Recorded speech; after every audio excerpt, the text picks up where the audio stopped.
आज अगदी homemade mango जॅमची recipe share करते आहे। मँगो जॅमचा रंग, कन्सिस्टन्सी आणि त्याची टेस्ट अप्रतिम बनते। तुम्ही एकदा हे मँगो जॅम घरी बनवलं तर बाहेरचं विकत घ्यायचं विसरून जाल, माझी गॅरंटी आहे। यामध्ये मी कुठलाही रंग वापरलेला नाही किंवा यामध्ये प्रिझर्वेटिव्ह देखील वापरलेले नाहीत, तरीही खूप टेस्टी जॅम बनतं।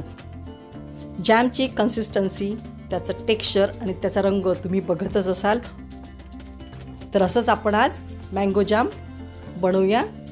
नमस्कार मैत्रिणींनो, मी रश्मी, नागपूरकर्स किचनमध्ये तुम्हा सर्वांचं खूप खूप स्वागत आहे। रेसिपीला सुरुवात करूया। मी इथे केशर आंबे घेतले आहेत, 4 केशर आंबे घेतलेले आहेत। मला केशर आंबा आवडतो, त्याचा रंग आणि स्वाद देखील खूप छान असतो। तुम्हाला जो आवडत असेल तो तुम्ही आंबा वापरू शकता। तुम्हाला जर हापूस घ्यायचा असेल तर तुम्ही हापूस देखील घेऊ शकता। या 4ही आंब्याचा आपल्याला रस काढून घ्यायचा आहे। मी अशा प्रकारे चाळणीमध्ये पिकलेल्या आंब्याच्या फोडी टाकायच्यात आणि चाळणीमधनं चाळून घ्यायचं। मी याआधी देखील आंब्याचा रस अगदी इझिली कसा काढायचा ते मी शेअर केलेला आहे। त्याची लिंक मी डिस्क्रिप्शन बॉक्समध्ये देते, तुम्ही तिथे जाऊन देखील बघू शकता। आणि मी परत दाखवतेच आहे, तर तुम्ही अशा प्रकारे देखील अगदी झटपट मँगो पल्प काढू शकता।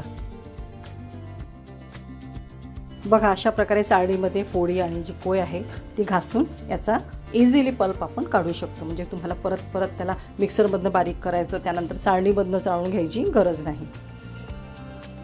बघा, तुम्हाला दाखवते की आंब्याचं फोड आहे, त्याची सालीपासनं सगळा पल्प वेगळा झालेला आहे आणि अशा प्रकारे डायरेक्ट आपण चाळणीमधनं भांड्यामध्ये सगळा पल्प जमा करू शकतो। यामध्ये आपल्याला मँगोचे जे रेषे असतात ते नको आहेत।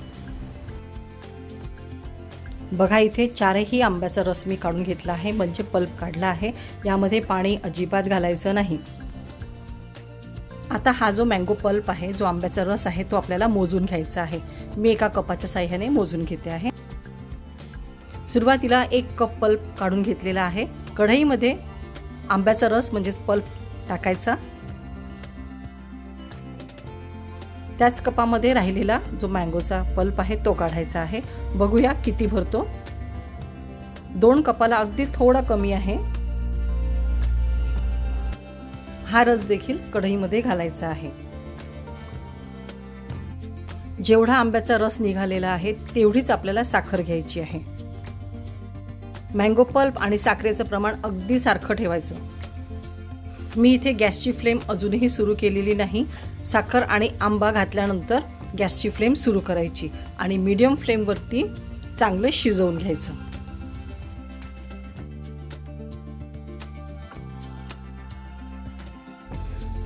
आंब्याचा रस आणि साखर सतत फिरवत राहायचं। फिरवताना नेहमी तळापासून फिरवायचं। मँगो जॅम बनायला 20 ते 25 मिनिटे, जास्तीत जास्त 30 मिनिटे लागतात। पण तो घरी बनवला जो मँगो जॅम आहे ना, अप्रतिम बनतो। तुम्ही बाजारातला जर विकत कधी घेऊन खाल्ला असेल ना, तो विसरूनच जाल। तुम्ही अशा प्रकारे एकदा घरी मँगो जॅम बनवून बघा। यानंतर तुम्ही कधीच बाजारातला विकत घेतलेला मँगो जॅम खाणार नाही। आता यामध्ये 1 लिंबाचा रस घालायचा। लिंबाचा रस घातल्यानंतर व्यवस्थित मिक्स करून घ्यायचं। लिंबाचा रस घातल्याने जी यामधली साखर आहे ती त्याचे क्रिस्टल्स होत नाहीत आणि आपण जे मँगो जॅम बनवत आहोत ते टिकण्याकरिता देखील याची मदत होते।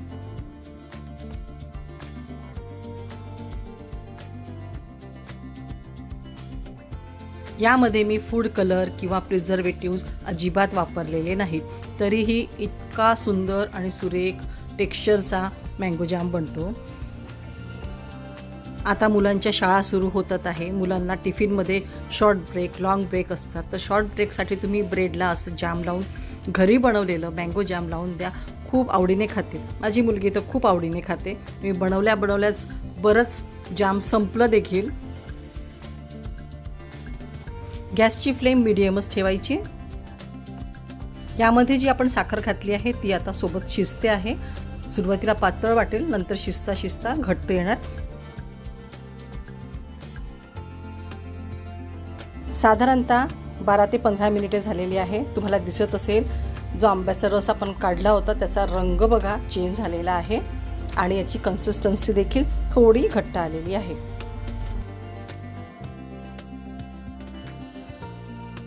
बघा काय सुरेख रंग आलेला आहे आणि याचा जो सुगंध येतोय ना तो घरभर पसरलेला आहे. सुगंधाने धावत माझी मुलगी आलेली आणि मला विचारते, मम्मा तू काय बनवते आहेस? तर तुम्ही सुद्धा तुमच्या मुलांकरिता असा मँगो जाम नक्की बनवा.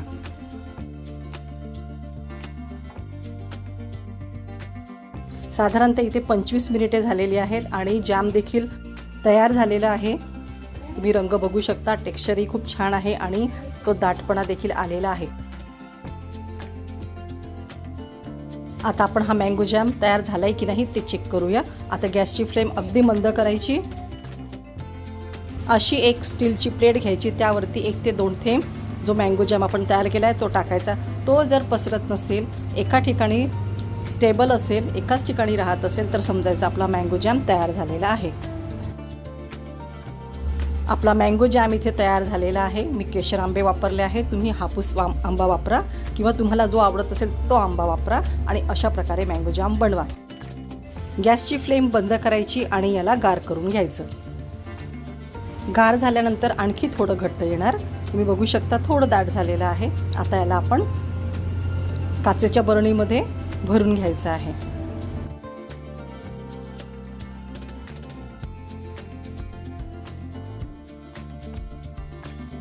काचेची बरणी स्वच्छ धुवून पुसून घ्यायची, कोरडी करायची आणि त्यामध्ये मँगो जाम भरून ठेवायचं.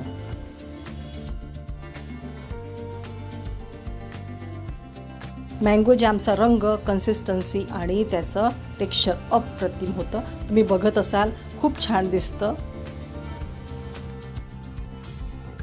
बघायला जितकं सुरेख दिसतंय ना तितकंच खाण्याकरिता देखील टेस्टी झालेलं आहे. तर अशा प्रकारचं मँगो जाम नक्की बनवा, मुलांना खाऊ घाला. लहान मोठे सगळे आवडीने खातील. ब्रेडला जॅम लावून मुलांना डब्यामध्ये देऊ शकता.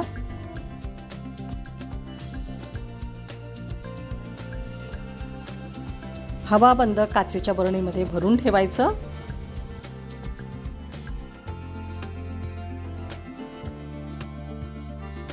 तुम्ही जॅमची कन्सिस्टन्सी बघा. इझिली ब्रेडवर आपण स्प्रेड करू शकतो.